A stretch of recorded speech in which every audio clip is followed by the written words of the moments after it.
Well, hello, everybody, and welcome to What Had Happened Was. Karen Bryant here with Angela Overkill. Hey, Angie, Hello. you give everybody the deal. If they've never seen us before, who are we and what do we do? We are a dynamic duo of fighter plus broadcaster extraordinaire. I've been in the UFC since what 2015, end of Yeah. 2014, in and out. You know how it goes. Karyn has been doing it way longer. Just been in the UFC, talking about fights, getting exclusive interviews and everything. And together we make What Had Happened Was, where we are just talking about fights and breaking things down, but also, making it a safe space for the casuals, the people who are just coming in for Yes. the first time. Because, if I could get my mom into MMA, then I feel like we could get anyone into MMA. So there you go. That's true. There are so many shows out there that have, bunch of bros on them or whatever, feeling like they got to tell you everything they know and be Mr. Stats guy or whatever. So yeah, we're definitely here for more of the people who might be new to the sport. But you also do stuff on Sirius, like so you've got like plenty of places to talk X's and O's, right? Yeah, So I'm talking my ass off. I like people are gonna start saying this bitch needs to get stop talking and get back to training. But yeah, I'm talking a lot, just kind of getting used to the whole broadcaster thing. And every time I do something with you, with Ryan over at Sirius, with anyone mhm. who's just been in the game for a long time, it ups my level. So it is cool to be the person learning.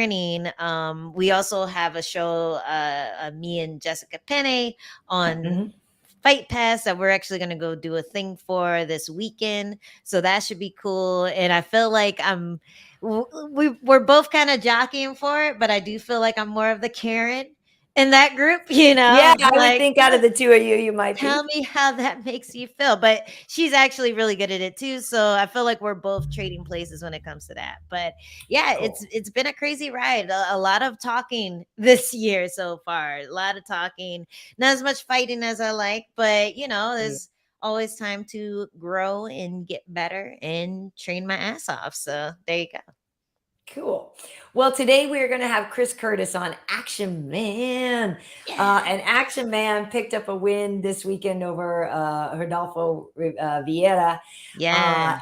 Action Man is, we'll get to him in a minute. But I want to say, I don't know. We could. It looks like he's actually already here. I feel bad. Maybe we just let him in now because like a lot of time we talk first and then we have our guest here. But well, let me see. There's a couple of comments here. Yeah, Hellkite saying, smash that like button. Thank you. That would be nice. I'd Hey, appreciate that. But 1985. Yo, 85 baby in the house. Okay, 85. Joe Bose is here saying yes, thank you. Yes, kicking off the week. And thank you, Nash Overton, loving our natural hair. So I appreciate it. Fight Mind says they love you more than they love their wife. So Oh wow, fight mine. Don't do your wife like that. Come on, man. I'm more and like Joe, the bro you hang out with, the sister bro. okay. Okay. And Joe is saying you do a great job with whatever broadcast time you get. You're getting rotations for the next time you get to work an ESPN panel covering an ESPN card. Yes, you're just out there crushing it. So Aw, that is thanks. great. Yes. So let's bring in our guest. So as I mentioned, he picked up a win this weekend at UFC Vegas 57. It was the first fight on the main card. He is a fighter based out of Las Vegas, Nevada. When he got in the UFC, he debuted, he got a finish, and then just a couple weeks later, he had two finishes within 4 weeks because he finished one fight, and then he got to fight Phil Haas at Madison Square Garden and finished him too. So with that, let us welcome in Chris Curtis. He's Action Man. What's How up? are you, Chris? I didn't get Hey. strangled. Yay. Good job, Yeah, man. right? I was like, yeah. I was sweating a lot on that one. Like, all right, don't mess up. Yeah, listen. It's good to see you. Thank you. Welcome to the show. Thank you, Miss Karen. Yeah, it's. I was gonna say we usually do this Sunday. It's Monday night, but you're just 2 days removed from picking up your third win in 3 fights in the UFC. So how good did that victory feel on Saturday? That was, man, it would have felt better with a bonus, but I will take, I'll definitely take the win, man. Like he was a lot, it was a lot more durable than I thought he was going to be. I was just like, man, please stop doing this. It was a lot harder than I thought it was going to be. Like that was rough. But I didn't get strangled on TV, so I'm very proud of that. I'm very happy about that. Well, it could have been a much harder fight, right? I had the privilege of talking to you before the fight, and you said that he's either going to get knocked out or you're going to get choked out. So I feel like it was at least an easier night than getting stuck underneath him the whole time, defending, like fighting for your life. He was kind of fighting for his life there with those body shots, trying to act like they weren't hurting. So, tell me about that. It's so funny because the third round, I hit him with one. He makes this weird noise. And I asked him to go down. I'm like, go down. I talked to him after the fight. He's like, yeah, I almost went down, but he's like, I wasn't going to go down the third round. So he kind of wiggled himself up. And I was like, bro, please go down. It was like, I never expected he'd shoot 20 times. And I'm just like, I think I'm in my head, I'm like, I'll stuff like 5 and he'll be like, it'll break mentally. Then like the second round, I stuffed like number 14. I'm like, holy shit, I think I miscalculated like gravely. Well, it's funny because I looked up, we were talking about how many takedowns you stuffed, and we're like, what the heck? Like, this is crazy amount of that you stuffed. So then I was looking for the record, and I guess the record is actually even greater than the amount that you stuffed, but you stuffed a lot, right? And so it was really an incredible fight. But let's talk about those body shots, because we did see that they were really adding up. That's always money in the bank when you talk about body shots anyway, leading to a knockout. But strategically, was that something that you knew going into this fight that you were going to try to employ a lot? I mean, definitely, yeah. But at the same time, that's pretty much my game plan for every fight ever is I definitely believe in my cardio. I think I've got better cardio than most people. But if I can actually actively take your cardio away and have good cardio, then my chances of winning go up infinitely. Especially at 185, where I'm going to be one of the smaller people. So, like, I'm going to have to kind of bank on, like, wearing people out to where, I may be giving up some size. Like, that guy probably walked in there at 215. And I was, like, not even 200 pounds with clothes on when I check my weight before we left the hotel.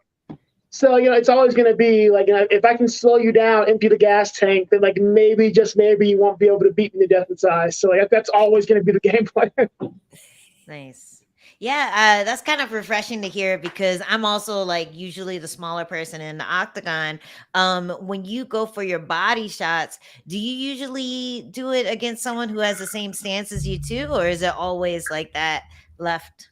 No, same stance actually gives me, like, there's a couple more. So it's weird because getting a left hook to the body, left uppercut to the body is actually kind of tricky on open stance. But if you're in this same stance, then you've got right hooks to the body for me as a southpaw, like another southpaw. Like if I can do a lead right hook to the body, I can do that off of any combination anywhere. So it's actually a little bit easier on the same stance. You'll kind of hit liver less often, but at the same time, like you can hit pit of the stomach, you can hit solar plexus. So it's easier to land like hurting shots from like the same stance. Okay. Interesting. Yeah, you don't find the liver as much southpaw and southpaw, but you've got a lot of solar plexus shots now, especially if you catch people turning. It's so easy to land. Like, it's definitely way easier. Nice. Yeah, I've been loving the right body hook recently. I'm orthodox though, but yeah, I've been loving that right body hook recently, especially against grapplers, because it just kind of lifts them up, gets them ready for the stuff. Yeah. Well, that's why I like the right, for me, the left uppercut, because when you throw it, it also, worst case scenario against grapplers and wrestlers, if I throw a left uppercut, if you shoot, it becomes an underhook immediately. So I can throw it with a little bit less fear, because like if you shoot when I throw it, it just gives me an underhook. So it's pretty safe. Yeah, you can rip it. Yeah, just rip it. Right. If you shoot when I do it, I've now got an underhook on that side. So like I'm already kind of starting in a better position. Yeah, or you get the face. Yeah, dude. Yeah, right. Yeah, that works too. Like as long as I hit something, I don't care. Nice. So I wanted to. I was going to say, yeah, because you guys spoke before the fight, so I'm curious what you talked about before the fight, and strategically maybe what you hoped to do, wanted to do, whatever, and then how well you executed what you guys spoke about earlier. Well, Karyn, did you Don't hear be his triggered. quote? Did you hear his quote? That you didn't hear it? Can you tell Karyn how much you love fighting? No, I told Karyn it's not. So the way we said to people, like, if I had a choice, I would rather fight than fuck. And like, yeah, like that's I love fighting. I would rather fight than fuck, man. Like if I had a choice, I'm gonna be one horny dude, man. Like, you know, I'm at the end of the day, I'm always gonna pick fighting. So that's amazing. I like this a lot. I like this more than most. I really do. Oh my gosh. Okay, that's an incredible statement. But here's the thing, Chris. You almost retired, right? So it wasn't that long ago. This is what I find amazing, that and you hear this story a lot, right? In sort of Hollywood and different things from people like, I was on the verge of quitting, I was on the verge of giving up, and then the thing came through, right? So you had actually contemplated retirement or whatever. Is that correct? And then you got signed to the UFC and then won those 2 fights within a month, and then you're on a tear. Is that correct? Hey, I was on a 5-fight win streak that year from, at the time, and nothing else is going on. I'm just like, man, I'm in Vegas. I'm away from my family. I'm away from my son, which sucks. But I'm just like, we went on this tear on 5 fights and no calls, no nothing. And I was just like, I'm 34. Like, what am I doing, man? Like, I'm not getting any younger. Like, I'm like sitting here, like, I'm not going to get signed now. I'm not, I've wasted all this time. And I was ready to go. And all my coaches are like, look, coaches in management. Oh, hey, there's Eric Nipsick. Hey, coach of the year, guys. Eric Nipsick. Oh, hey, guys. Hey. I saw his office. He walked in, like, why are you in here? I was like, I need his office. I'm like, where are you? Why is he I'm usually wearing clothes, guys. Sorry. I was going to ask you. I couldn't find you. I was like, I'm choosing your office. But no, I was going to be done, man. Eric and Nate and all my other coaches are like, hey, like, push through, like, keep working. And, like, something will happen. Like, you put too much time in. I've made too many changes in this last year. Like, stay the course, believe in it. It'll happen. And then, like, what was it, like 2 months, like a month later, after I was talking about, like, like going home, I got signed? Yeah. It was like a month later. Well, our teammate had died. Karyn had passed away. And he was it was just heavy on everybody, and he came into the gym, and I remember, like, it was just me and him. And I was sitting on the cage, and he came over, and he just had tears in his eyes. He's like, Coach, I think this is it for me. I'm going to hang it up. So, I just knew that if I could just give him a timeline, like, all right, just give me to the end of the year. And I knew if I could just keep him in the game a little bit longer, because he had a fight lined up already. So, and then he got the short notice with Phil Haas, It was pretty quick thereafter, so it worked out. That was a big thing, man. Like, Kyle dying was a big thing, man. Because I'm like, like, when you lose a teammate, you lose a friend, his daughter's like in the gym, and like you think about it, I'm like, man, I spent years away from my son. My son's 14. He's gonna be 15 this year. I spent years away from him. And you think about, like, like, shit, man, think about all the time Kyle's fit in the gym, and he'll never get to have that time now. And, like, it's all gone. And it scared me, man. It scared the shit out of me. I'm like, bro, what am I doing? Like, I've sacrificed so much of my son's, like, youth to do this. And it scared the dog shit out of me, man. I was terrified. I was absolutely terrified. Like, what if something happens that I've missed all this time, like, chasing something with nothing to show for it? Like, it scared me, man. It really, really scared me. Damn.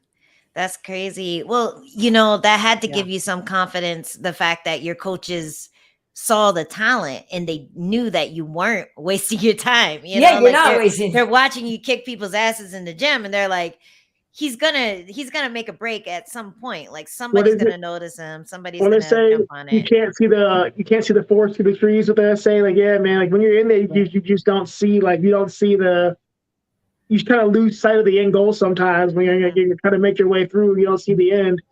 And I was very happy that I kind of sat down and I listened to the people around me. I was like, okay, I may not see the end goal anymore, but I have to trust the people around me and, like, the vision that they have. Because sometimes, I don't care who you are, everybody loses I don't care how dedicated you are or how much you believe in yourself. Everybody eventually will lose their way, because there's so many obstacles and pitfalls and setbacks. everyone's going to lose their way at some point. And like, that's what's important to have people around you who are like, even though you can't see the vision, like we see it for you. So I kind of sat back, put my head back down and said, I can't see it, but I'll keep going. And then everything magically fell into place. Nice. I love that. Yeah, no, it's nice if you have a support system around you to help you keep going. That's definitely great. I'm saying, like, people are saying, like, look at Vieira is a tough person to get a finish on. After watching Chris in PFL, it's so uplifting and great to see him on the streak in the UFC. Yeah. I mean, that's the whole thing. You're on a roll, 3 for 3. I mean, that's the thing. Like, it is tough, and that's great that you were able to kind of like push through the hard times. And yeah, the proof is in the pudding now, right? So you got these great 3 wins in the UFC, and it is one of those things where, like, I got to be honest, when you first came in and we were like, Action Man, like the nickname, I'm not going to lie, Chris, I find it kind of a funny nickname. And because to me, I'm like, it's like Action Man. It's like Kirkland G.I. Joe. Like, and I say this with love, but it's like the generic version of G.I. Joe, but it's like every man Action Man. And do you know who Action Man is? That's what it is, though. It's like British G.I. Joe. It really is a British G.I. Joe figure. Like, yeah, it's hilarious. But originally it's like an old school like British G.I. Joe kind of type thing. But when I was young, there was an Action Man cartoon in the U.S. that was on. It was a stupid cartoon that's ridiculous. But that's where the nickname came from. Is like, I should have died many times but didn't. So that's where the name came from, yeah. But it really is like Kirkland G.I. Joe. It really is. No, it is, and I say that with like with love. Like you are an everyman, and I feel like, and I swear at God, I hope this doesn't sound disrespectful, but like I feel like you're a person that a lot of people are going to get behind because they relate to you, right? Like, there's certain people that you see that are super athletes or they're freak athletes or whatever. And you go, I could never be like them. I'm not that guy. I'm not whatever. You look like a person who just worked really hard, who had a goal, who had a dream, who worked really hard and made it happen. And that's what I feel like when I see you. No, you're not wrong. That's one thing I'll say, man. I was never the strongest. I was never the fastest. I remember like coming up and fighting, man. There are people that I came up under who I remember looking at and I'm like, what the hell, man? I'll never catch these guys. Like, you got guys who were just like savants, man. Like, you show them a move, they've got it. Guys that were just technically like perfect at everything, or guys who just, I was never that guy. But because I knew that I was never going to be that guy, I was never going to be the most talented or whatever, I just had to work harder than everybody else. And like, I never missed a day of practice. I was there every day. And I just told myself, like, if I can't be as good as you, I'll just work harder than you. So I just made myself work harder. And like, I was never going to be like, the genius savant, but like, my genius was hard work, man. Like that's what I did. Like, that's what my genius was. So I was just willing to work a lot harder than everybody else. And, it's worked out. Like, I may not be like, Izzy level of just, craziness and skill, but I'll work harder than anybody in the room if I can. Well, I mean, a lot of those guys did work hard to get there, and we just didn't get to see that. Like, we didn't follow Izzy through his 100 of kickboxing. But I'll tell you, he's got an app. The way Izzy moves, and so here's the thing: you can't teach eyesight. You can't teach like sight, and like you'll see it's the way certain people move, especially like with strikers, easier to tell. There's certain things people do, certain way they move, certain way they react to things. So we're like, no one taught you, like you got better, it was honed, but there's a certain level of natural aptitude to where you're like, that's not something that a coach taught you. That's like God-given gift. And then it's like, Izzy's like, he's been taught by some of the best, but look at some of the things he does. I'm like, that's God-given talent right there. There are certain things you do to where it's like, you can't train that. That's not something that was like, okay, this is how you dodge a punch. I'm like, no, like Izzy's eyes are fantastic. That's one thing I'll say about Izzy. I'm not the biggest Izzy fan, but he's got some of the best eyes I've ever seen in the fight game, to where like the ability to read movement and read situations is phenomenal. That's not something I think a coach ever taught him. I think it's just naturally like the way he processes information, the way his brain processes movement and data is, that's his gift. And like everybody's got gifts, and like that's God given. Like, lucky him. I'm like, shit, I wish I had it. Like, man, life would be so much easier. Well, that's the thing though. A lot of times you develop that with experience as well. And he's definitely on a higher level than the guys who are also doing that. Like the other he's guys outpaced everyone else. Everyone else who has 100 fights, they're like 60-40. Yeah. And he's only lost like a handful. So he's outpaced everyone else on that. Yeah. So like, what happens when, and he's a guy when talent meets hard work is, that's what happens. So like, Exactly. Those are the guys that are the problem. I feel like you're selling yourself short though. I feel like you got some talent because the way that you fight, like maybe it doesn't look fancy, but you look like you hit so fucking hard. Like I don't think I do, but apparently I hit fairly hard. I don't think I do. I think it's just consistently annoying enough to where it hurts. Like, Well, so I really love your clinch fighting. Like you have really good awareness of when to throw the knee, when to break off and throw like an elbow or uppercut or something like that. Like you're really good at fighting in the pocket, which is great because you said you're the smaller fighter for the most part in the octagon. So like that is definitely a skill that a lot of people miss. Like a lot of people don't like being right in front of their opponent, especially with those little gloves. And you're just like, you thrive there. Well, I've seen you beat people up in close quarters because, at the time, it's going to be, sometimes it's like being the smaller person, it's just hard to clear that distance. It's hard to, to fight somebody and they're always moving. So you're like, when I get inside, I have to do damage. It has to be worth it. So like, for me, I know that in order to land, I'm going to have to go into the shooting zone, and then I'm going to probably get hit as I'm doing this. So in my head, I got to decide like, hey, like, you know what? I got to make it worth it. So every time I get inside, it's got to be worth it. So it's, it's just years of sucking. And finally, it's years of sucking, and eventually you suck a little less. And the first step, Adventure Time? The first step at being good at something is sucking at it. Like, that's great. Well, it's funny. Okay, so listen. So here, this is maybe the first time you're going to talk through your own highlights here. Wow! So here we go. So here's Vieira walking first, but I am curious. God, he's so big. What were you thinking here? Don't get strangled. Literally, I'm walking out telling myself, don't get strangled, don't get strangled, don't get strangled, don't get strangled, don't get strangled. I mean, literally, there's higher like first round. I'm just like, don't get strangled. Like it was pretty much like, please don't get strangled. And he's like, I will strangle him. He's looking at me. He's so big. I'm just like, bro, don't like. I'm like, please don't choke me. Please don't. My kid's watching. Oh my god. Oh, this is cool. Yeah. The body shot. There it is. Every time I'm just like, if I can just touch his liver, if he doesn't go down, I'm just like, he'll stop coming forward. He'll stop shooting, which didn't work. Oh, that was cool. The jab to the body shot, like the body shot added up. It worked for you. Yeah.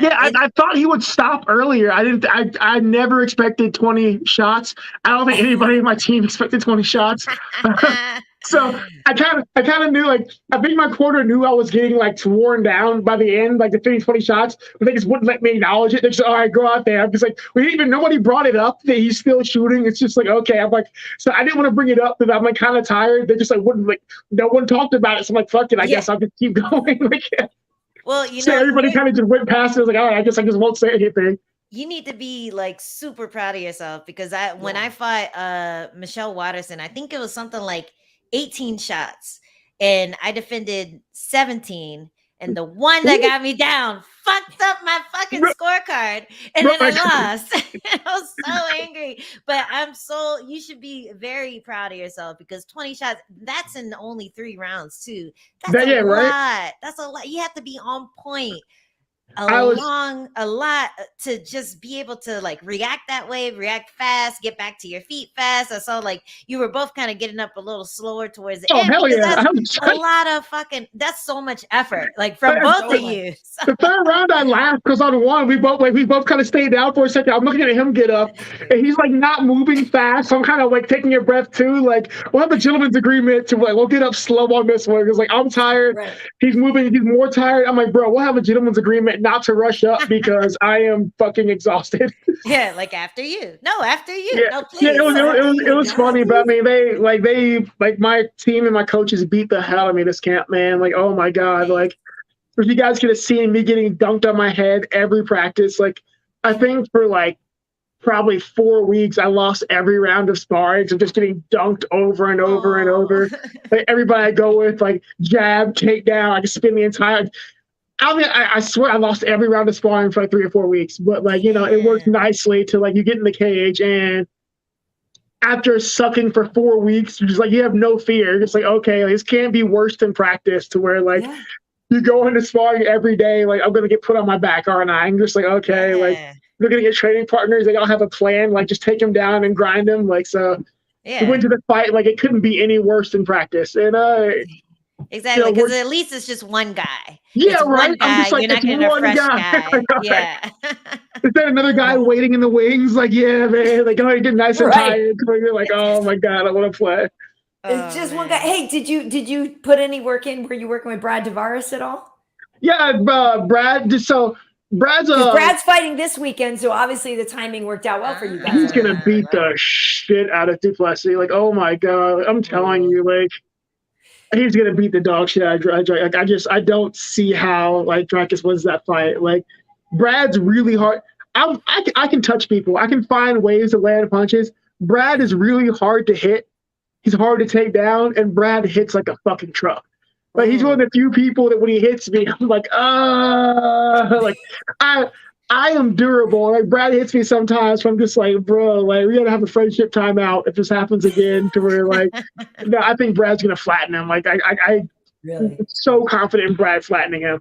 Nice. All right. If anyone's betting out there, you heard it. I'm confident in that, man. Just style wise, I'm like that's a really bad matchup. Like it's really hard to like land well on Brad, and that dude's just.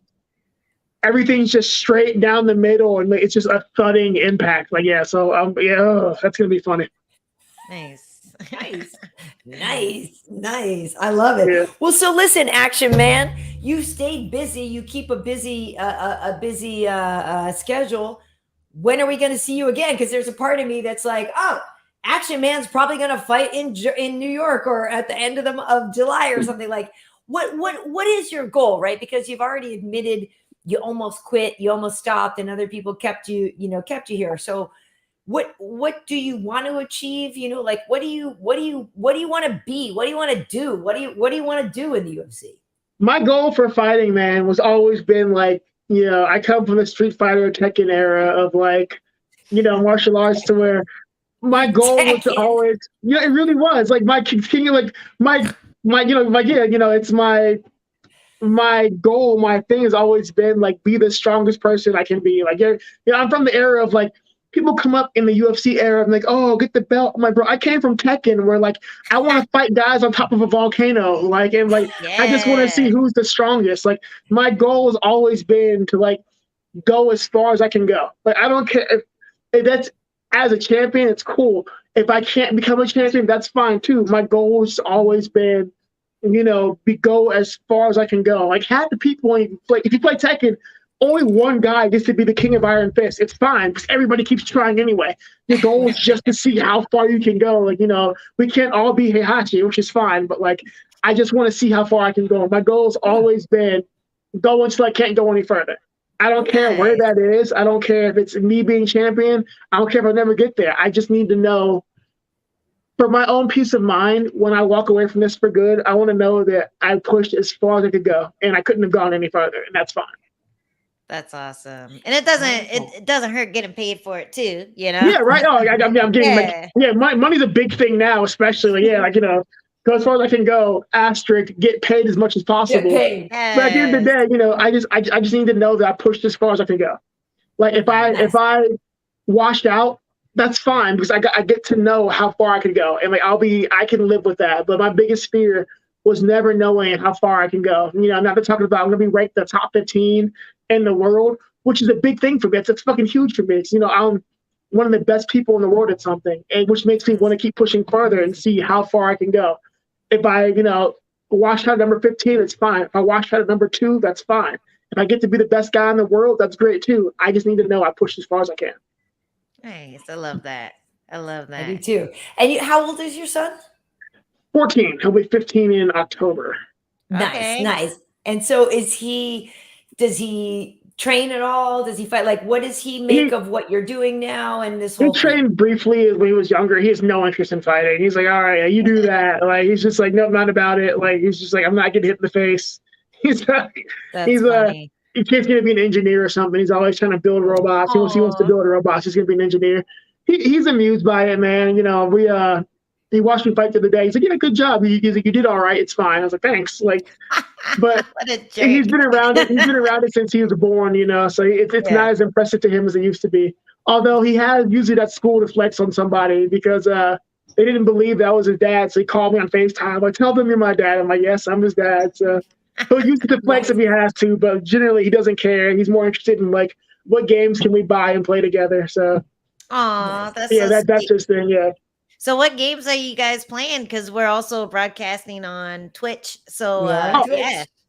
So we right now we went back to playing the Forest in No Man's Sky, and he's waiting for Sons of the Forest, which is like a survival game. They're in an island. You have to fight cannibals and build your shelter. So we're waiting for that right now. We're playing the first one. One. We're playing the Forest though, the first one right now. And then he likes No Man's Sky lately, which is like, you know, travel around all these different planets and like build shit and whatever. So we've got a big collection of stuff, but like those are the two we're playing right now. Nice. I like that he's like into kind of the like survival and like RPG type games. Because mostly people are just like, oh, Call of Duty, Fortnite, and I'm like, no, he's a Fortnite kid, but we will play Fortnite, which I've kind of gotten the Fortnite finally after Epic canceled one of my favorite games and never forgave them. But he wants to play Fortnite, so we'll play Fortnite. But he's a big survival guy, like survival horror guy. So yeah, we've been doing a Forest. And I just pre-ordered the Sons of the Forest for him and everything. I just set up. I got him this really good computer set up. You know, all this stuff for his birthday. So we do game together. So he enjoys it. Yeah. Nice. Do you let him like Twitch as well, like broadcast or anything? He wants to start. He wants to start streaming. He wants to start his own YouTube channel. I'm like, you know, if you want, I'll pay for it, whatever. You should ask your mom. And I think he'll be 15 in October. I think when he turns 15, his mom will let him start doing a Twitch and everything. So I think he's going to start that this year. Yeah. We'll have to keep our eyes peeled for that and expect to be called to flex once he starts doing that because he will. He will definitely use it. Yeah, he will definitely use it. Yeah. Nice. No, I just wanted to acknowledge some folks that here. Brewster saying, Chris, your grappling was on point. In this fight against Vieira, that dude is a savage. So that was an amazing win. Thank you. Yeah. And I'm just trying to think here. So, well, this guy's just Vincent Kennedy McMahon just wanted to say, action man. Mr. Curtis out here knocking fools. I'm trying, man. I tried to finish him too. I was like, I'll fall over. Hats off to Vieira, man. He was tough, man. People questioned his heart. I'm like, you guys can't question a man's heart because he stayed on his feet. This is pretty good, actually. Brewster's saying you should call it Edmund Shabazian. I like Edmund. I like Edmund. Edmund is good. That's the thing. Together? Yeah, occasionally. So the fight that everybody says is like Gastelum. I'm like, that'd be a fun fight. I think Gastelum would be a really fun fight. Yeah, that'd be really fun. I think that'd be really fun. I know, but I don't like when my friends fight. Because Chris, now that you've been on the show, you count as a friend. That's correct. And Kelvin is somebody I've known for a really long time. So like, I don't like when friends fight. So I'm going to say no thank you to that. But I agree, like as a fight fan, it would probably be fun. But as KD, really cool. I'm going like, no, please don't fight. Like, I don't want friends to fight. Like, no. But here's the thing, like there are a lot of, middleweight is a division where obviously, Izzy's in control and obviously he's defending this week, but middleweight does seem to be one of the classes out of the ones that we have where there is room for movement, right? Like, yes, we have a champ that's defended a lot, but the middle of the ranks, like there does seem to be a lot of like, well, this guy could probably maybe beat this guy and this and that. Like middleweight seems a lot more sort of open than other divisions. Definitely. Do you see it that way? Yeah. I definitely agree. It's definitely, we're a lot less stagnant. Like the rankings are moving a lot right now, but there's not as much, traffic at the top. Like you've got Izzy. Like the top 3 is kind of weird right now, but anything under the top 3 is pretty open. So like, yeah, you've got like people moving up. If they're trying to throw Pereira in there, and like, you've got Hermanson, you got Till, you've got Gastelum, so there's a lot of wiggle room in the middleweight. So I'm like, okay, I'll hang out here. I'll see what happens. Hopefully, like tomorrow, rankings come out. Hopefully, number 15. I'm really hoping I get 15. I'm like, come on, guys. Weidman hasn't fought in like a year and a half. Like, come on, give me that 15. Like, yeah. What is your dream fight for the next one? Not for forever, but for the next fight, who would you ideally want? I gotta look back at the rankings. I don't know. Like, I don't actually know. I think Gastelum would be the most fun. Like, just because I like Kelvin Gastelum, that'd be a fun fight. Right.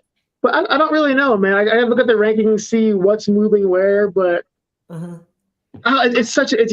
knows? Like, I don't know.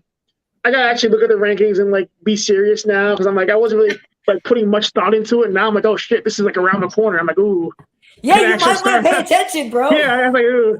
I actually start being an adult here, like paying attention. I'm like, okay. So we'll see. I'll do some recon this week. We'll see. Yeah, well, I am curious. You do train at Extreme Couture, and obviously, a lot of the people there, it's a very rich history in MMA. How much do you sort of interact with the elder statesmen? You know what I mean, or whatever. Like, how much have you sort of taken the history and the heritage of that gym and like, sort of the house that Randy built, you know what I mean? And taking that moving forward. Here's the fun thing about Extreme, man, is like the house that Randy built for real. The attitude is like they try to bake that into you from day one at every practice. Like Randy is the nicest dude ever, but he's also the grittiest dude you'll ever meet. Like that dude is like, he's the king of the grind. And he's the hardest worker. And like every practice, they will beat that into you. It's like we wear our grittiness like a badge of honor. Like, we will beat you to death with conditioning and effort. And like everything we do is going to be hard. It's going to suck. And like we'll be the last guys, if you put us in every other gym in the room, we'll be the last guys off the mat. First guys on, last guys off. And like that mentality is in everything that's done here. And it's such a cool mentality though, because like, the way I train, I love that. That's how I train. And to be in a gym finally to where everyone is on the same page. Like, no, you will be the last man off the mat, no matter what. If you need to round off, die. Like die. Like yeah, if you need to round off, die. Just don't try that hard. That's our mentality. If you need to round off, die. Like feel free to die. Like yeah, it's fine. But like that's the only way out. Man. And we wear that like a badge of honor.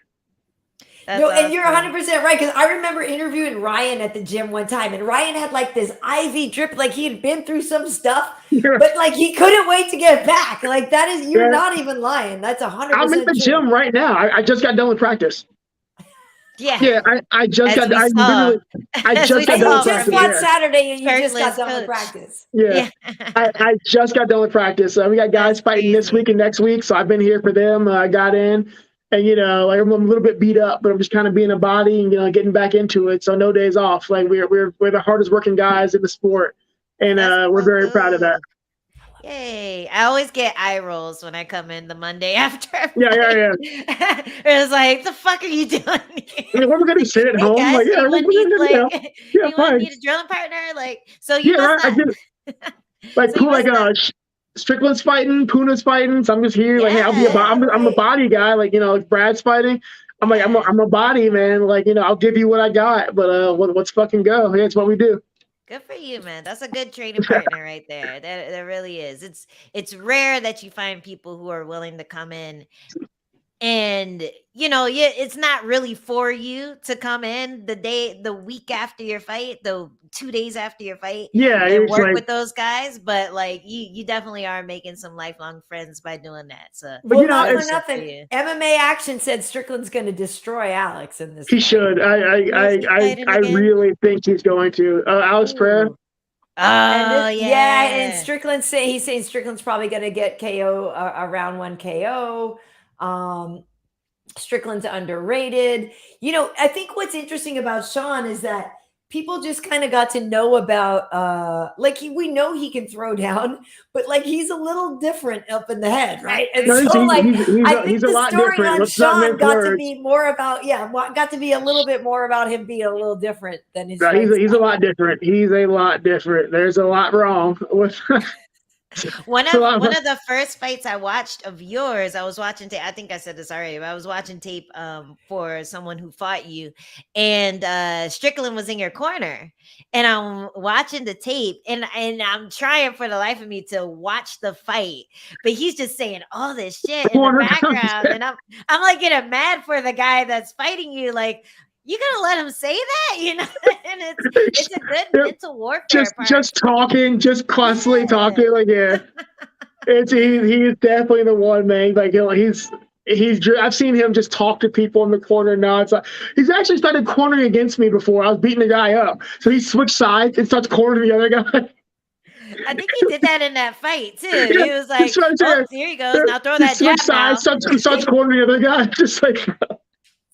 That's crazy. That's crazy. Well, and he's it's interesting because my buddy Alan Joban, used to train with him at Black House and stuff like that. And like that was always the story with Sean, was that he's this kind of wild man in the gym, and and in the fight, like talking and this and that. Like that dude is different. Like he is different. He definitely watches the beat of his own drum, and no one hears that drum, and it's probably offbeat and just like blaring death metal. But like Sean stays the course, so you can count on Sean to always be Sean Strickland at the end of the day. Nice. I love it. Hey, well, listen, we can let you go in a minute, but like, what's your thought? Obviously the middleweight title is on the line this weekend. We have Jared Cannonier fighting Israel Adesanya for the title. How do you think that one's going to play out? I don't know, man. I like Cannonier as a fighter. It's just weird because he's a guy who lives and dies by his power. And like, I'm curious if he can touch Izzy. And like, there's like 3 different ways I can think of for him to approach this fight. And I don't know like what his actual plan would be. Like, I think the plan for Izzy would be to wrestle, but not count on the wrestling. What I mean is like, he's a guy you need to shoot on, shoot a single, shoot a double, get a hold of a leg, know that you're not going to finish it. But he's a guy that once you get a leg, you come up to that, like tight waist on the body, and you beat the hell out of him until he gets away. And then you rinse and repeat over and over and over, because you don't want to fight him at range, which is a suicide mission. But fighting your way in hasn't really worked for anyone but Gastelum, and he's improved since then.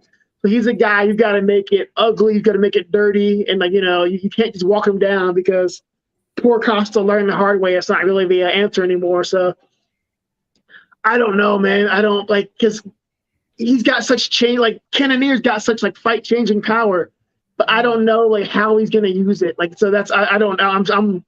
I want to watch because I'm like afraid kind of how this is going to go. Cause I'm like, if Cannonier touches him and he really touches him hard, like he changes it in one punch, but can he do that over 25 minutes? I don't know, man.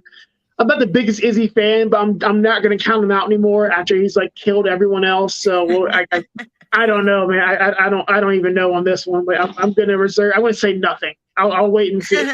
Well, it's hard to be fans of people in your weight class, right? Especially right? when you're I'm like, sizing them up the whole time. Like, I don't care. Honestly, I don't care about anybody in his weight class. I really don't. Like, it doesn't matter to me. I'm just like, I don't think about it.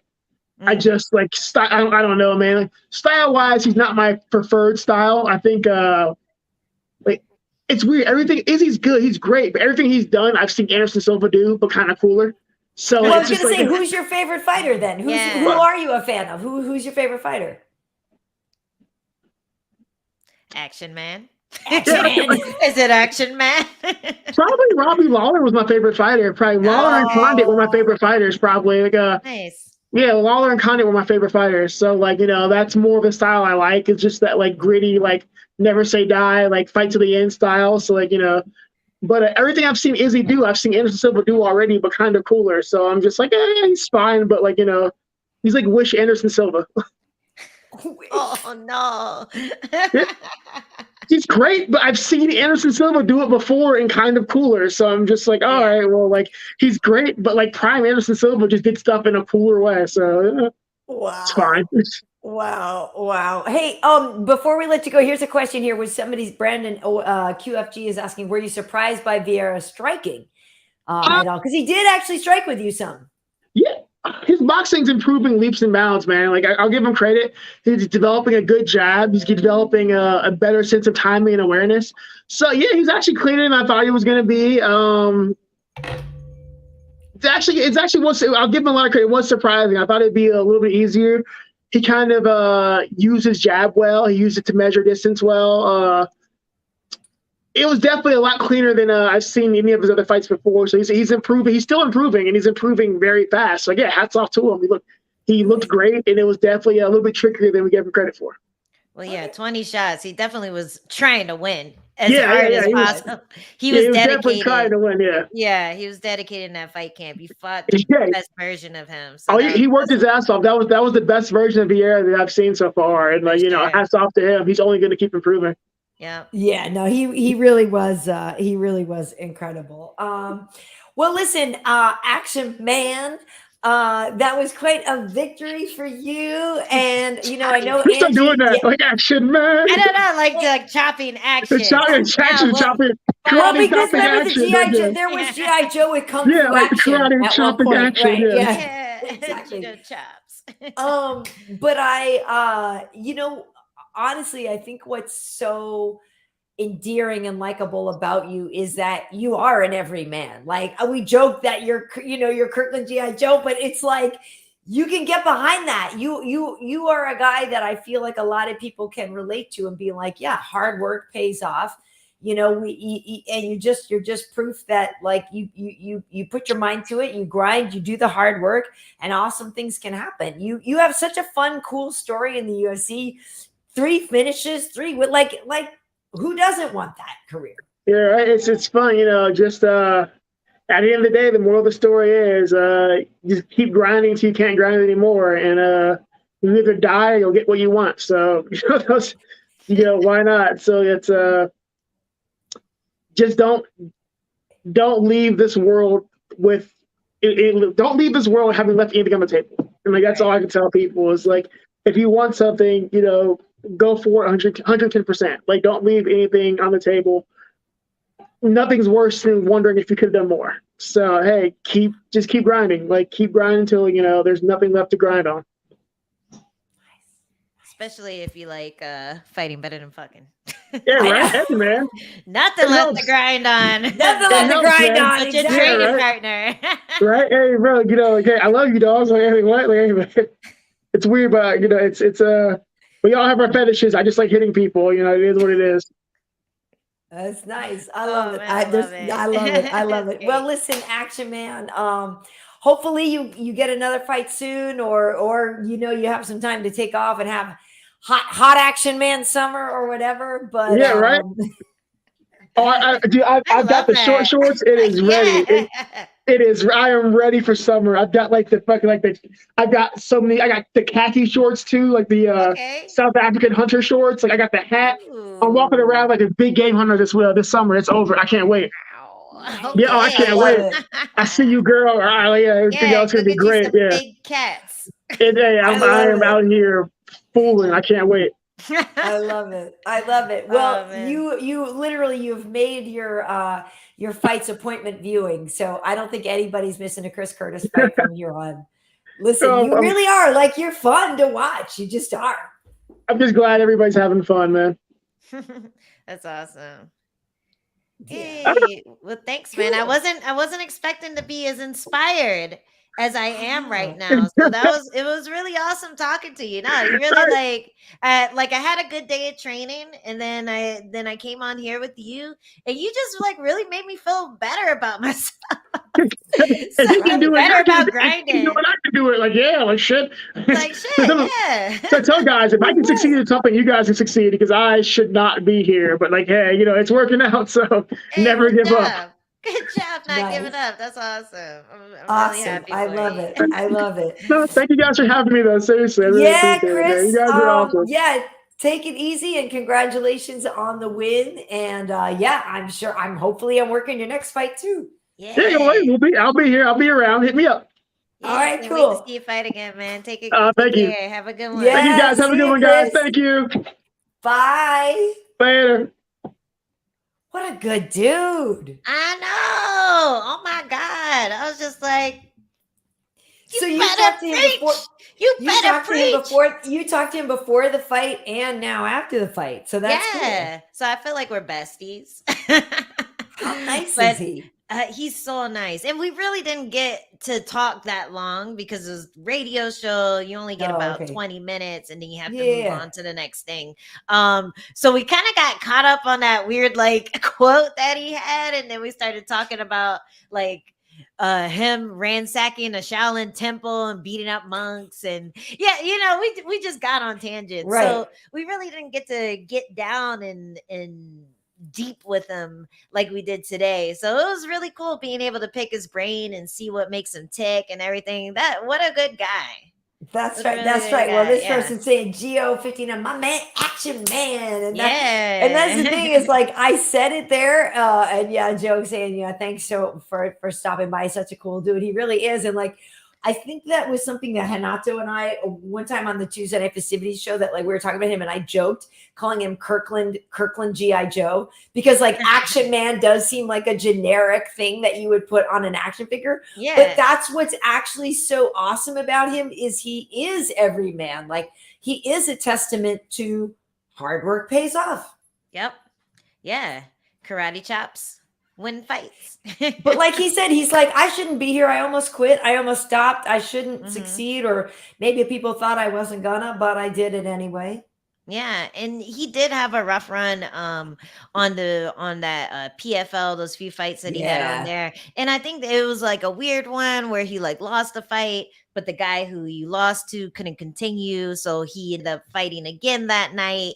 And so he lost twice in one night. And it's just like it was a lot that a lot of people would have just been like, you know what, this sucks, like he probably had a lot of moments like that, especially when, and I'll say it's even worse when you're successful and it feels like no one cares, like going on a 5-fight win streak, still not getting any calls, not getting any big shows wanting you to fight their people. You're just like, the fuck am I doing this for? Because outside of the big shows, you're not getting that much money. And it really does feel like a selfish pursuit. It almost feels like a hobby because you're losing money in order to fight, to show up on these smaller shows where either it's going to like what you actually have to do in order to prepare for a fight, or your coaches, your living expenses, everything. Like you lose money fighting outside of like the UFC, Bellator, PFL. So it's hard, man. It's hard out there. And I really feel for the people who aren't on the big show, who are putting on fights that deserve to be on the big show, like technical brawls, just blood, sweat, and tears, getting nasty submissions. I feel for the people who get submitted nasty too, because like then they have this loss on the record and then they still can't afford to pay for the next fight camp and they're still looking for that streak so they can get to the next step. Like I really feel for anyone who's like just grinding and trying to stay motivated, but someone like Chris, man, he is a motivator for those people. He's a motivator for anyone who knows that they have what it takes, but just haven't gotten that big break yet. And you see a lot of those fighters kind of come out the woodwork during COVID because the people who were willing to stay the course were the people who got the calls, were the people who were ready, the people who snuck into gyms when they shouldn't have been training, Right. and just, stayed ready and stayed optimistic. So good for him, man. Like, that was really cool to like dive deep and hear his story from the horse's mouth. Well, I will say optimism is a very difficult thing to maintain. It's Hell it's incredibly difficult. So good for him on that. And I will say, this weekend I was working with Chiesa, who told me that Chris is one of the best training partners. Like because Mike's a Seattle guy. He's a sick jitsu guy, but when he is in Vegas, a lot of time he's over at Syndicate. A lot of time he's, mixed it up with guys at Extreme. He's, Chiesa has been around for a while now, right? So I remember him talking about, while we were working this weekend, and he was talking about Chris, and he was just talking about, what a great training partner it is. And Chris was even talking about this, working with all the guys at the gym and how hard they work at Extreme. And, Mike was just saying what a great guy Chris is, and how giving he is, and how selfless he is as a training partner, and this and that. So it's really nice to see good things happen to somebody. Yeah. To see some good things happen to a good dude. Yeah. It's good nice. for him. It's nice. Good for him. It's nice. It's nice. Okay. So listen, and I am curious what your take. Well, wait, hold on a second. I gotta, let me hide this for a second, because I want to show some more stuff. So listen, not for nothing, but I absolutely loved this Gamrot versus Tsarukyan fight. Oh yeah. I love that. I love knowing that these two, I love knowing that this is the first of probably many times we will see these two fight. They came into this fight number 11 and 12. Arman was number 11. Gamrot was number 12. Gamrot won the fight. Listen, but they're both so indicative of what the future holds for the lightweight division. And they're both so technically gifted. And I loved this fight. I'm sorry one of them had to lose. Yeah. But I just was thrilled and love knowing that we have years and years to watch both of these guys. Yeah, I mean it's pretty crazy looking at a card like this, because when I first heard about the fight, I'm like, who are these guys? And I feel like I erased the fact that my boy Jeremy lost to Gamrot back in the day. But yeah, he got Kimura real fast. I think that's why I blocked it out. But dude, these guys are nasty, and they're all coming up. It's just been this new wave of just really dominant fighters, and eventually they're all going to fight each other. Eventually all the Gamrots, all the who's the guy who fought Neil Magny this weekend? That was a really nice Shavkat. Yeah, Shavkat. All the Gamrots, all the Shavkats, all the Nurmagomedovs, all of those guys are gonna end up fighting each other, and it's hard. We're gonna have trouble keeping up. Fighters in general are going to have trouble keeping up with the level of these guys coming in, who are just demolishing people, demolishing good people who have been at the top for a long time. So yeah, the evolution, it's almost like there's been a wave, and the evolution of MMA fighters just got hit with steroids, no pun intended, but it just exploded. And there's so much more technique, there's so much more perfection. It's pretty crazy. It's pretty crazy to see. Well, yeah, I mean, and that's the whole thing, right? Because this one wasn't with the Neil Magny and Shavkat, which I have some footage of that too, but so some of them are veterans versus newcomers, right? And this one was two guys on the rise, two future guys. And the whole thing about having Arman fight Mateusz was man, it kind of seems too soon. I'd really kind of rather wait to see them fight a little bit later on in life. And they both actually used to train at ATT. And Arman went and left and was doing some stuff at Syndicate more because, and even though they both trained at ATT, Gamrot was telling us, he's like, hey, listen, you know, even though we were both there, like a lot, we didn't train together necessarily. Like he'd be leaving when I'm getting there and whatever. But anyway, essentially they still were both ATT guys. So Arman left and was out in Vegas and And because that was the whole thing. It was like they knew, like, we can't have these two incredibly talented people and not have them on a collision course. And so I guess they just kind of thought maybe it would be further down the road that they would meet. And it just happened to be now. But so that's what's exciting to me, is knowing that we'll probably see them fight a few times in the future. And that's cool because they're both so good and gifted. But not for nothing, like the whole time watching the two of them fight, they were so gifted and so high level and so competitive that at any point in the fight, I was like, wait, what if that was Beneil in there instead of Arman?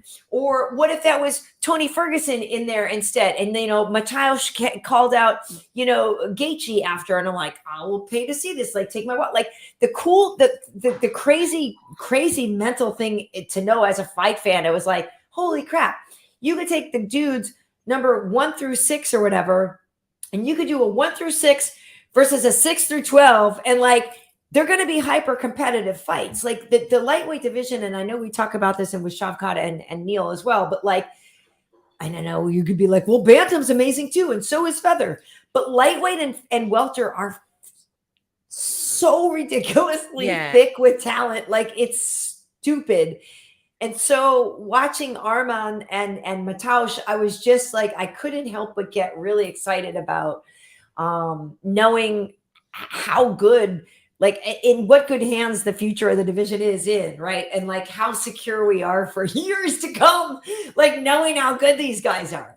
I think the consolation for them fighting earlier than they should have is just that it was a main event. So you get to get introduced to these guys. At least there's more eyes on them. Even the loser is kind of winning in that scenario because it was like a very competitive fight. A lot of people are still going to be afraid of him getting into a fight with him next, especially because he's going to be much improved after losing. So yeah, it's definitely I feel like if what you said happened, if you had 1 through 6 fight 6 through 12, it could flip flop. Like it could just be like a total changing of the guard. So it really is exciting to see, and it makes me aware that I have to start learning some new names because because these guys came out of nowhere on my radar. Like I was like, wait, who? What? Like I still don't know the names of the main event because they're so fresh in our heads, but they are very talented, very dominant. Everyone in that weight class knows their names because they're like,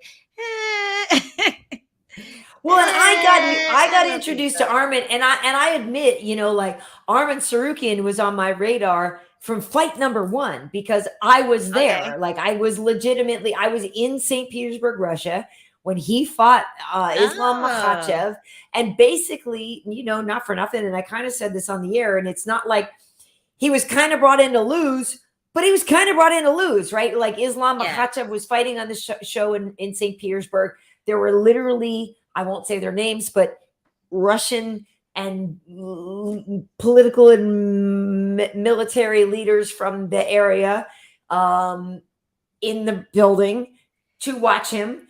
And like everybody was there to watch Islam do really well and to watch, you know, Nurmagomedov do well and all this stuff. And so like basically was kind of brought in to lose, right? And so I was working that fight with Rashad, and he worked with me this weekend, and we were there. We were like, maybe Arman Tsarukyan didn't get the message that he was supposed to lose, right? Because he came in and he gave Islam everything Islam could take. And so we were blown away watching that fight. We're like, who's the F is this dude? Right. And so I was aware of Arman from day one. Nice. Then I saw him over on Fight Island and this and that. And he actually filmed me, like he was filming me talking about him, like, dude, you're so good. So he's been on my radar like forever. And a side note, it was a tough weekend for Armenians. My best bud Gegard lost on Friday too, which is a whole other thing. But Gegard lost his title on Friday, middleweight title at Bellator. Arman lost in the main event at UFC. Like it was a rough weekend for my Armenian people. If being honest, I didn't know that. No, it was a tough one for the Armenians this weekend. But and I have lots of Armenians in my family, so I feel it tangentially. But yeah. My point just is that even in a loss, Arman takes no steps back because that fight was ridiculous. Right. And if anything, if anything, any other lightweight now knows, like, holy cannoli, like, yes, I need to get my game on point. Yes, they're working right now. They're in the lab right now working on ways to defeat both of those motherfuckers, because like they don't want to be the next one on the plate, you know, getting served up for the newcomers. But yeah, very impressive for those guys. Yeah. I'm excited to see what they do next. But listen, so as you were mentioning too, you know, last week we had our boy Neil on the show. But Shavkat did get the victory on Saturday night. And, you know, Shavkat is another one where a lot of people just think he's the future and that he's a future champion. No, he's undefeated. He's 16-0 at this point. And, you know, it was an interesting fight. Like, it kind of wasn't the fight I expected. I don't know how you felt about this one, but regardless, Shavkat proved again why he's somebody to worry about. Well, I wasn't really sure what to expect. I did think that Magny would make it a lot more competitive. And yeah, he just kind of got steamrolled. Like he did his best to just keep rolling and keep like attacking from bottom. But man, like that jab right there, his hands were just so fast. His like takedowns were very like just slick, low energy takedowns. He just understood what he was doing really well, and he had a solid game plan against Magny. And it makes me sad because we were talking about you know, the fact that there is so much tape on Magny, and a person who is so technical, who's so good at just like figuring out when to throw the punch, when to get which takedown, when to go for this or that. He can go in with a perfect game plan against someone like that. Like he knows exactly what Neil's going to do. Yeah, you're working on new tricks, but you tend to fall into your tendencies a lot, especially after doing MMA for as long as Neil Magny has. So it is a little sad for me to see, just because I'm kind of on that end too. Like I'm like the fighter with a million hours of tape to watch, and there's all these little young whippersnappers trying to come up and beat me up. But yeah, man, that guy is he's something else, and there's a reason why he's undefeated. It's not that he's fighting scrubs. It's not that he's been served up, you know, whoever before he got into the UFC. He's just really fucking good. Yeah, that fight, I did expect, I guess I expected more on the feet. Like I was a little bit surprised that it ended up being as kind of grappling heavy as it was. Like I thought it would play out a little bit more on the feet or whatever. Is he more of a striker in his older fights? Well, previous fights, I mean.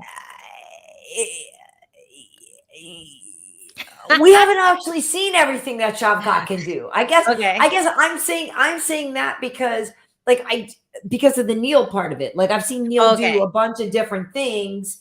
Mm-hmm. And at work we were sort of like, that was interesting. Like we were just a little bit surprised at Neil's strategy, I guess, a little more. And so, and just with him having such a reach advantage and different things, like I guess I expected that he would have tried to stand more than grapple, but I mean, even in that little clip, it just looked like he was getting rocked a little bit. Like if your plan is to be long and push kick, and someone catches that's the whole thing, and knocks you over, like that sucks. And then you're just like, fuck, what happened? Wait, is that because I threw a push kick? All right, I guess I'm not doing that anymore. You know, because Neil had a 3-inch reach advantage in both arms and legs. Yeah. So I guess I just thought he was gonna try to exploit that more. You know what I mean? Yeah, there's just people who you can't keep away from you. Can't. Like we're talking about Chris Curry. He's little. All the guys he's knocked out have way longer reach than him, you know. Neil got rocked a few times, and when that happens and you don't see the punch that hit you, it's really unnerving. It could take you off the game plan.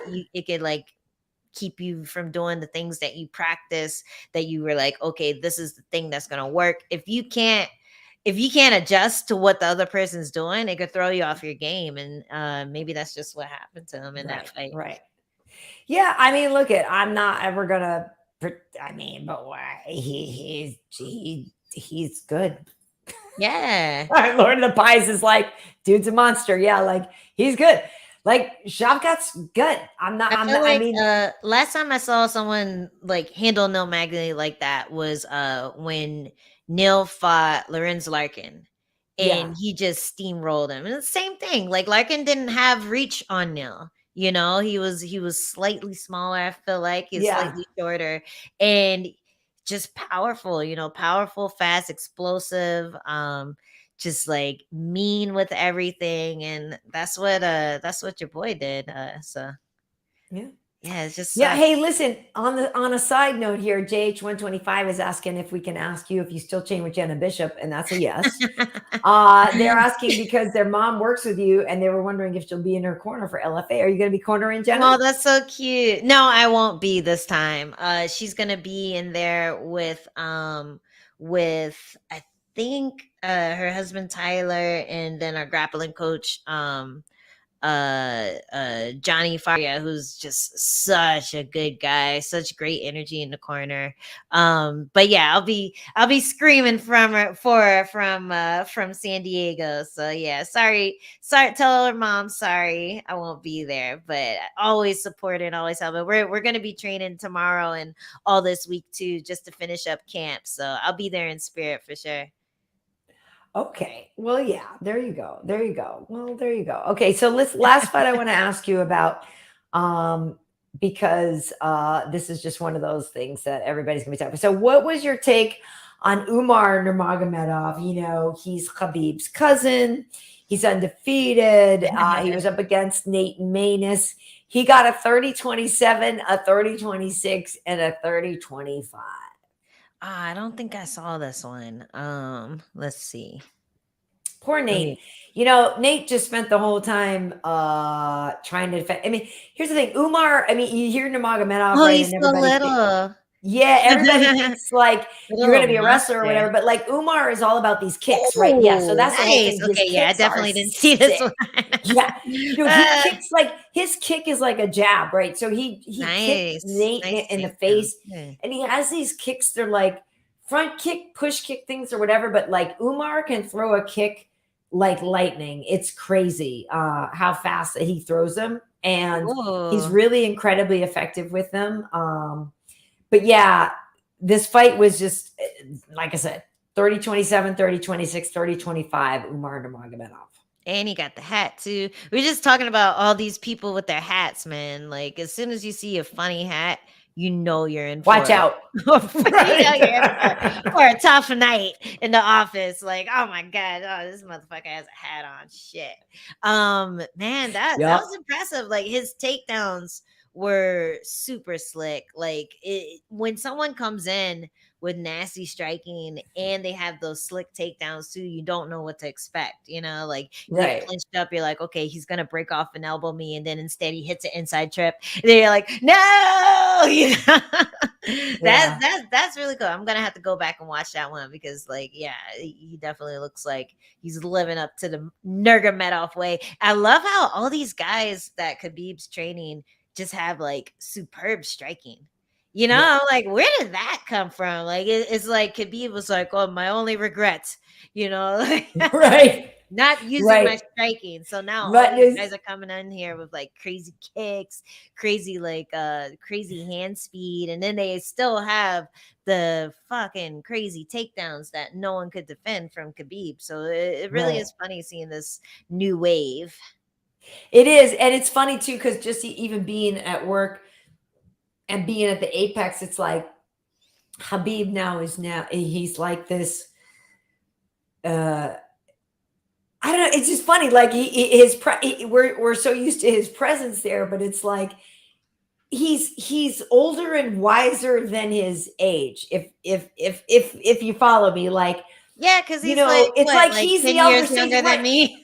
Right, yeah, but it's like it's like with the dad, with his father being gone, and with some of the sort of elder statesmen of the whatever gone. Like Khabib is now like he's the Don, right? He's the guy. And so it's funny because at the same time, like you see him and you're like, you know, he's only 30 something or whatever, but at the same time, he's the man. And it's a weird thing because you see him and you're just like, well, he's just like one of us, he's one of our homies, but at the same time, he's been elevated to this like deity of Russian grappling and stuff. Like it's a thing. Like it's kind of wild. And I don't know if there's been an equivalent of that, of like, you know, obviously Anderson in his day was like the prime striker, right? And there's been people who have been the ultimate whatevers, but Khabib has like this mythology and this aura, like he's I don't know, man. Well, it also came from leaving while you're on top too. Yeah. So that was a smart move on his part, because eventually people would have figured out, like, no matter how many dominant champions you've had, if they stay up there for long enough, eventually someone figures them out. You know, and even if they don't figure them out, someone just is able to have a good night against them. You know what I mean? Like Right. Chris Weidman had a good night against Silva twice. You know, like who else? Pena had a great night against Nunes, and it could happen again. Like I definitely feel like it could happen again. So I think that when you have a dominant champion that exits the stage before someone's able to figure them out, man, like that, you just keep thinking, what if he fought this person? What if he fought this guy? What if he fought the person that we're looking at as the best guy right now? Even John Jones exiting his light heavyweight heavyweight title, that left a lot of questions. Like, would we have Glover as champion? Would we have Jiri as champion if John Jones is still here? You know, so when people leave when they're on top, it definitely puts you in this place where it's just like, man, that guy, like he's the person that I should be asking all my questions when it comes to fighting and how to be the best, because you know they never got to the point where someone was able to beat him. No, you're right, because honestly, not for nothing, I would have loved to have seen my boy Charlie Oliveira against Khabib. Yeah, who won it? And it never happened because Khabib could have gotten choked the F out. He could have. He really could have. Like, we'll never know. But you never know. And you're right. He gets to leave with all the swinging bees, because we never saw him defeated. So yeah, and we can always say that Khabib would hold him down and like not allow that to happen, but nobody knows for sure. Yeah. Oh my God. Well, hey, Trady80, her name is not Jessica Demopoulos. Her first name is not Jessica. It's Vanessa Demopoulos. Vanessa, you were close. Vanessa. It's Vanessa. I ran into her. I saw her before her fight. I saw her on like Thursday or Friday or whatever. Yeah, she's. I showed some of her footage to Rashad, who became a fan. Folks who don't know, Vanessa Demopoulos knows how to work a stripper pole very well. Yeah, she has made money doing that on the side, and so while she fights, you know, my boy Alan Joban used to train with her as well, and like Vanessa would work because she could clean up working the stripper pole, but she can also fight. And so, you know, she had this fight with Jin Yun Fry, and she won her fight on Saturday. But for those who don't know, and if you're curious, you could go back and look at some of Vanessa's footage on her Instagram and social media and stuff like that. And I have a feeling that she might even gain even more fans, because besides her fighting style, which is scrappy, she does, know how to work a pole.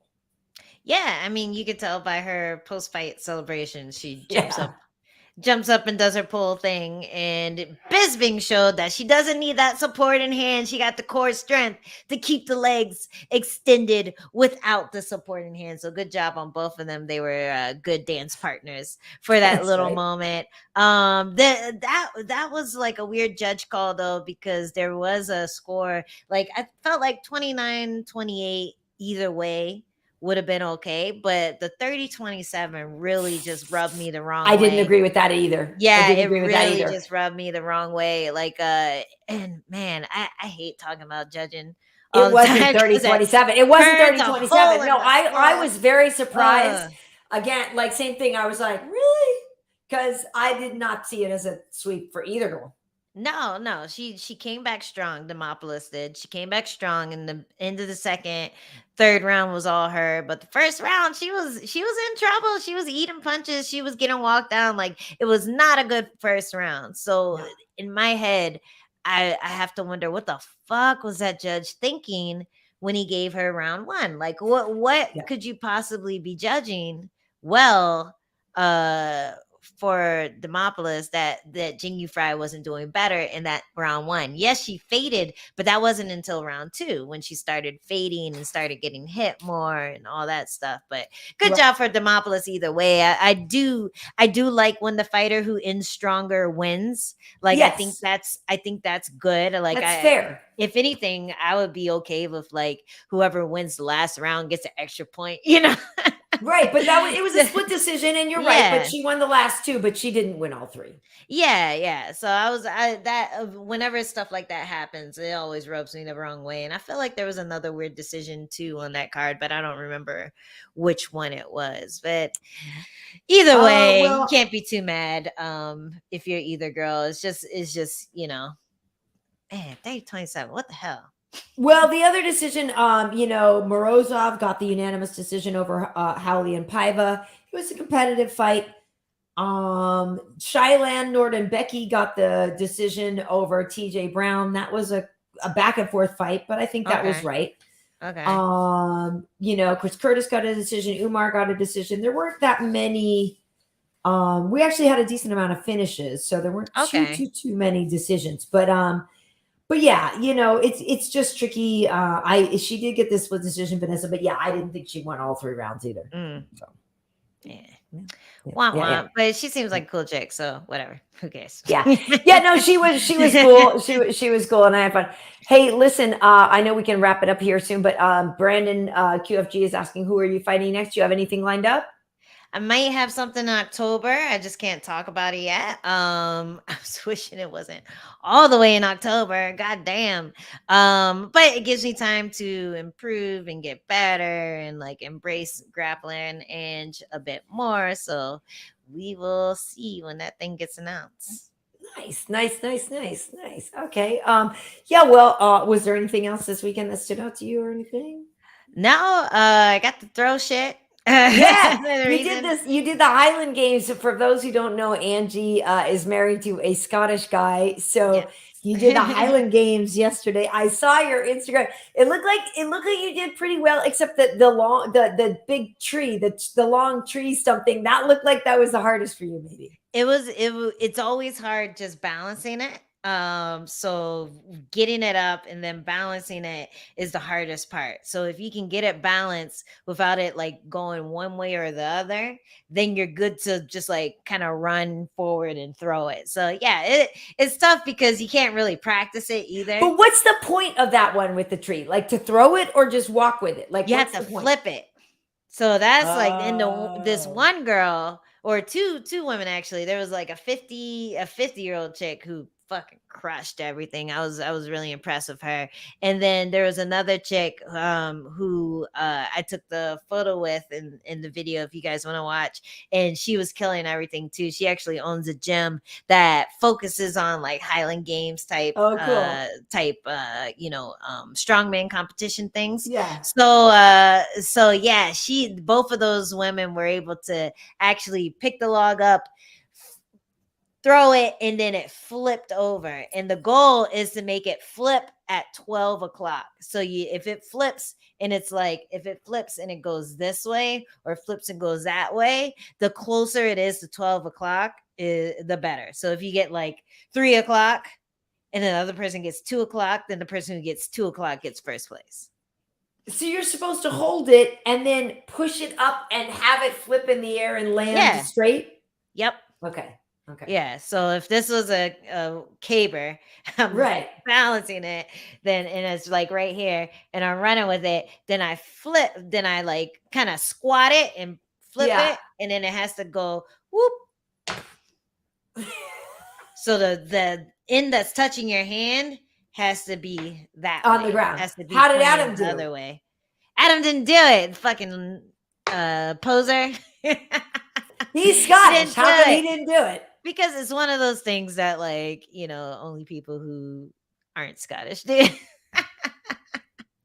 There's like very fishy. it originated in Scotland, but it's like what you don't. I'm trying to think what's the equivalent. I'm trying to think. It's the Highland Games. He's Scottish. Why didn't he do every single thing? Because he's a coach now. He's not trying to like work out in front of people and wow, that sounds like weak. I mean, it's his decision. He hasn't done it before. I've done it twice because it's fun, and I like flexing on people. So he didn't like, participate in any of them? No, but like to his defense, those guys are huge. Those guys are literally the weight of 3 atoms taped together. I fully thought the both of you were doing that. No, it's just me. Just me. Hey, leave him alone. Those men were big. He wouldn't I have thought been they able. had weight classes or something. They don't. Well, they had Scottish giants and then people who are less than Scottish giants. They did have women's lightweight, but they didn't have men's lightweight. So women's lightweight is 150 pounds and under. But like the men were just all like 300 pounds. Okay, in fairness, they would have thrown Adam instead, right? Yeah. Yeah, like I'm watching the guys toss these weights and I'm like, yeah, I wouldn't want to like. I fully thought he was doing it though because he's the Scot. But okay, well, whatever. Nah, he's not about picking things up and putting them down. We need to get him on a good good juice regimen before he enters that. Turn him into a little meatball. Nice, awesome. All right, folks. Well, I should let you know that I was going to say I could pull it up here. I think I have it here. That our show, if you want to look for us, you can find us on Twitch. We're on Angie's Twitch. We're on my YouTube, and we're on my Twitter. So Twitch, Angie Overkill, YouTube /Karyn Bryant, and Twitter /Karyn Bryant. That is where you can find us. That's where you can find what had happened was we're also on Apple Podcasts, Spotify, and iHeartRadio. But yeah, Angie, where can they find you for your own social media and other stuff? You can find me at Angie Overkill on Instagram and Twitter, Overkill Hill on TikTok, and yes, I also do Serious MMA Today on Wednesdays and Fight Pass eventually when I don't even know when that's happening, but I think after this weekend it'll be on Fight Pass, the two straws continuance. And also we started doing our ceremonial weigh-in podcast too, me and Adam did. And you can hear all about how Adam bitched out on the Highland Games by watching that too. Nice.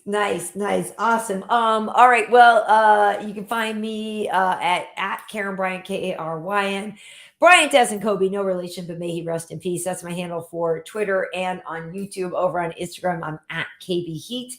I also do Tuesday night festivities with Hanata Laranja. I'm not, later. We're going to do it later this week. We have a scheduling conflict, so we're not doing it tomorrow, but it gives people a lot of time to catch up. And we did do one with Pedro Munoz, who is fighting this weekend. He's fighting with Sugar Sean. So people can go back and look at that one, but we will probably be doing one later on in the week. So that'll be good. But yeah, you can go back and look at all these episodes of our show here or listen to them. We've done a bunch of them. So go back and check them out. But yeah, thank you so much for tuning in. All right. Thanks, guys. See you next time. Yeah. We'll see you on the next one. Thanks, everybody. And thank you so much to Chris Curtis, Action Man. Oh, man. If you joined us late, go back and rewind and check out the interview with Action Man because he was great. He was awesome. Check it out. All right, cool. See you next time, folks.